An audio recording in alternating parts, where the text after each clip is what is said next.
Going on, Jerome's. It's a beautiful day for a good morning dump. Vikings Wednesday news dump. Let's get it on. So, Kirk Cousins definitely got on against San Francisco 49ers. And frankly, this season, as well as last season, by the way, Kirk is playing out of his mind good. He's playing the best ball of his career and is really coming into his own. And Kirk Cousins this season, he's second in the league in passing yards, so 2057, only behind Tua by was it 40 yards or something like that, leading the league in passing touchdowns with 16, which is great. The Vikings don't have any rushing touchdowns, which is still kind of crazy to think after 7 games. 68.9% completion percentage, tied for 6th in the league, almost nice. If you round up, it's nice.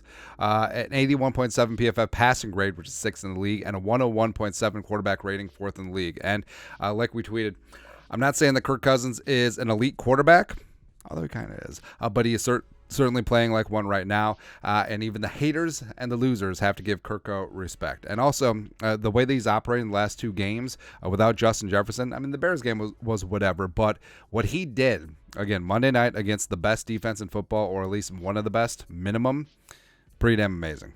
And, I mean, Addison is a second ace. You got 2 aces. Let's go. Let's go, man. And after the game, this is a hilarious moment that sort of flew under the radar. So Harrison Phillips and Christian McCaffrey, both Stanford alums, both very educated, and they were going to do the usual jersey swap thing. You see players all the time doing it, whether it's their guys, whether it's dudes they went to college with, alumnus. And what's really cool is that they basically create value. Well, that sort of flood the market a little bit, but they create these unique memories and memorabilia, which is, I mean, it's like a wet dream for a collector. Absolutely is. But Harrison Phillips was ready to go. Like, he's ready, swappy. I'm going to get me some McCaffrey 23, and then McCaffrey's just like, nah. Just like, nah. I don't know what it was. McCaffrey probably pissed off, or maybe he was actually hurt, although I don't believe it. Maybe he wasn't like, I don't want to close my eyes. I don't want to lift my shirt off in front of all these people. Whatever. Still, I mean, Harrison Phillips is the nicest guy in the world. And Christian McCaffrey just like, now. I don't know, man. Speaking of nice guys, so this sort of flew under the radar too. So the Vikings Entertainment Network is fantastic doing these video things, whether it's the players doing the riddles, which is fantastic, but the dub camera. Basically, all the players headed through the tunnel to the locker room, just come and yell out, dub, in the camera. And something that you notice is that Cam Akers, who's been in the building for about a month, and he hung back and he gave dap and love to Jordan Hicks and Harrison Phillips and a couple other guys. Now, yes, very aware that the camera is there, but it's awesome to see. And I know that it's small, under the radar stuff. You don't have to get along with people that you work with, but I mean, the Cam Akers has only been here a month and has already ingratiated himself with his teammates, including guys on the other side of the ball. It's kind of cool to see. Plus, running back 1, maybe. All right, so again, I sort of understand where people who want the Vikings to intentionally lose games to improve their draft position come from. I don't like how smug they get about it. It's like, well, I want a good quarterback for my team. Well, yes, we all do. But you draft where you draft, and no matter how high you draft is not a guarantee of blah, blah, blah, blah, blah, blah, blah. But I feel like I actually feel legitimately bad where I'm sure there's a section of the fan base who was actually pissed off that the Vikings beat the Niners on Monday night. And that was probably one of the best team victories in the regular season. Well, it's up there with the Buffalo win. It's up there with the Indy win. The Vikings should have never been down that many points to freaking Jeff Saturday, but that's beside the point. But a statement win against a quality opponent, it was a big-time win and potentially a season saver for the Vikings. And it's like they can't even enjoy it because they're looking to move up from, I don't know, like 12 to 9 or something like that. But, again, you draft where you draft, and you just go from there. Especially in this quarterback class, which is super deep. There's going to be first-round talent that bleeds into day 2. And I think that second, maybe even third round, you can find your quarterback of the future. And also, part and parcel of this season is the Vikings have had really bad luck in terms of the way the ball literally bounces, whether it be fumble recoveries, whether it be turnovers in general, whether it be this, that, or the other thing. But so 2 plays have really define like how lucky you have to get at points in the season. So the first one was against the Chargers, where Caleb Evans, who is going to be a stud, he had his first career interception right in his mitts. Justin Herbert threw up one of his trademark meatballs, and Josh Palmer, it was no go. But the picture on the left turned into a touchdown for the Chargers, and of course that would have swung the game. I mean, that would have ended it. Caleb Evans could have called game essentially there. And the second picture on the right turned into a touchdown for the Vikings. And it turns out that was kind of an important touchdown in the flow and the scheme of things, putting the Vikings up right before the half. And this is literally, going to Al Pacino, hoo-ah, any given Sunday. Mike Corleone, trying to run the football. But this game does come down to a game of inches. And the margins are this close. Like, parity reigns supreme. The league loves that any team can beat any team on a given Sunday.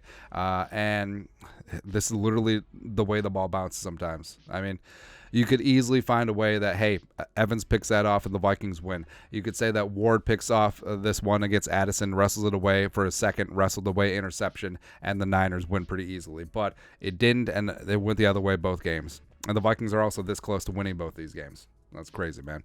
But they did win the Niners game. So the Eagles, again, I don't know how Howie Roseman keeps getting away with this, but they made a deal with the Tennessee Titans, picking up all-pro safety Kevin Byard for like 2 pennies. It's whatever. But apparently Howie was working his Rolodex. And even though he and Kwesi haven't done business like he and Spielman have done, he still called the Vikings. Vikings fan page, go.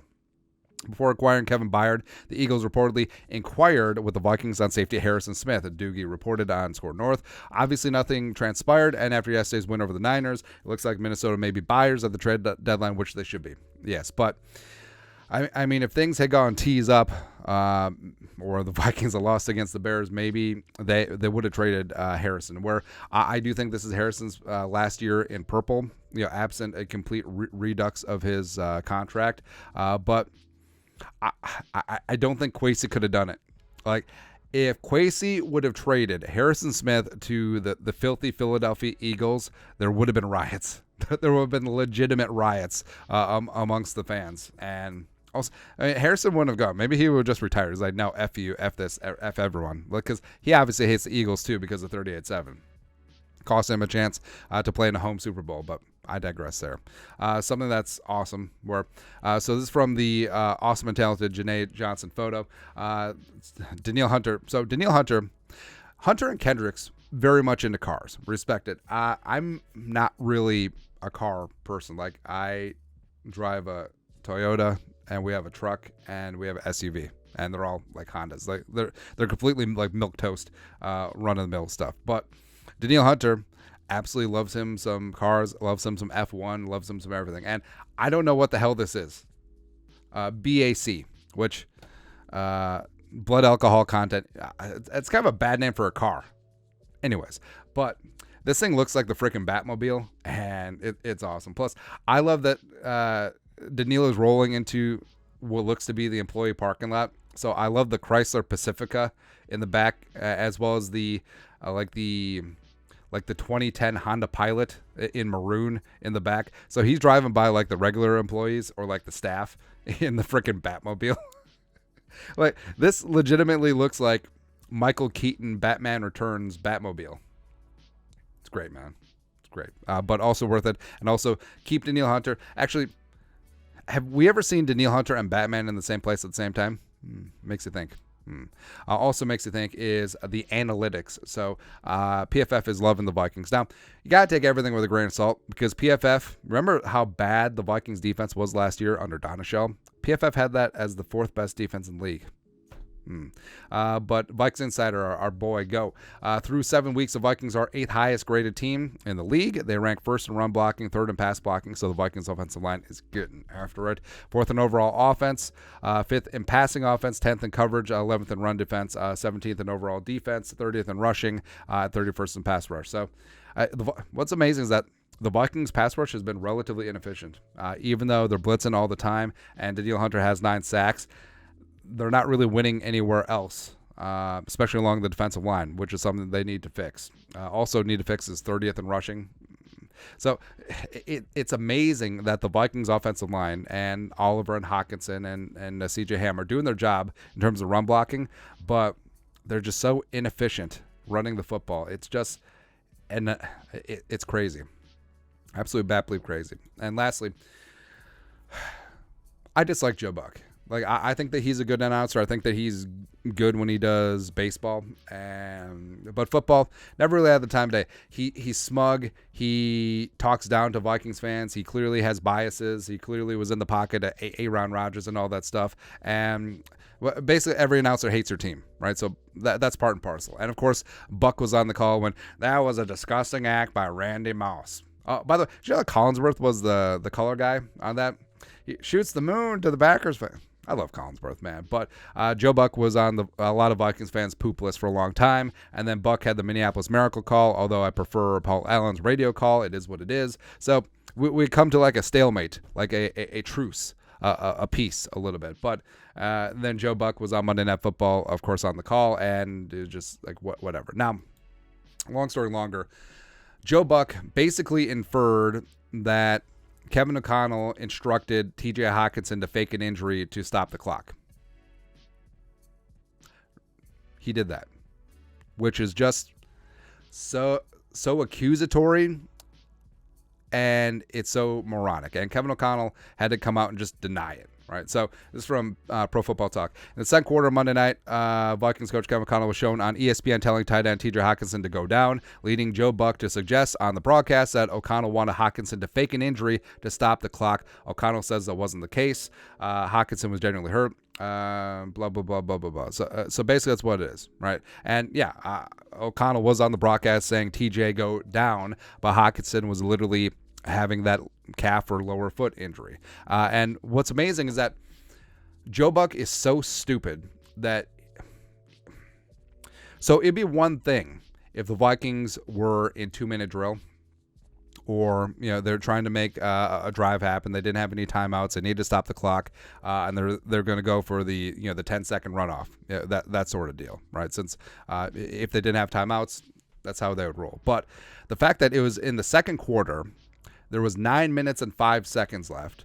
The Vikings had all 3 of their timeouts, by the way, and the Vikings had just struck a big play for 30 yards down the field. Cam Akers on that nice screen pass down to the San Francisco 2. And you're telling me that in that spot where the Vikings had all the momentum in the world and were going to punch it in for 6, they ended up settling for a field goal, that Kevin O'Connell, in his infinite wisdom of managing games, would tell TJ Hockenson to just be hurt.